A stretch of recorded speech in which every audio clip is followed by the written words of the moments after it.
إنا جعلناه قرآنا عربيا لعلكم تعقلون۔ حروف مشبہ بالفعل کی ترکیب، جملہ دیکھیں، ان اللہ غفور، ان حرف مشبہ بالفعل، لفظ اللہ اس کا اسم ہے، غفور اس کی خبر ہے۔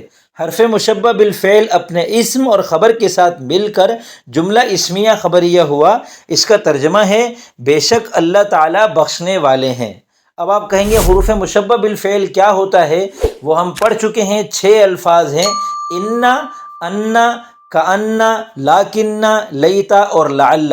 یہ 6 کے 6 الفاظ، ان کا ترجمہ دیکھیں، انا بے شک، انا کے، لاکنہ لیکن، لیتا کاش، لعل شاید، کانا گویا۔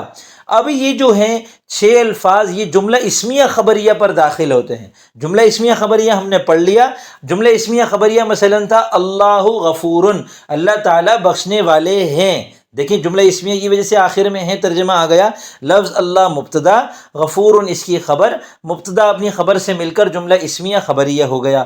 اب لفظ ان کو اس کے شروع میں داخل کیا تو یہ بنا ان اللہ غفور، بے شک اللہ تعالیٰ بخشنے والے ہیں۔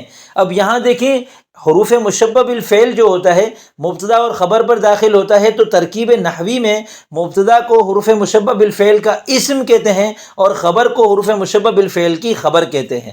اور حروف مشبہ بالفعل کی جو اسم ہوتا ہے وہ منصوب ہوتا ہے اور اس کی خبر مرفوع ہوتی ہے۔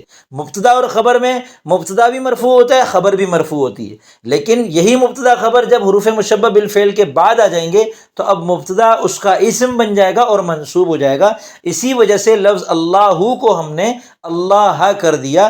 بے شک، ان کا ترجمہ ہے بے شک، بے شک اللہ تعالیٰ بخشنے والے ہیں۔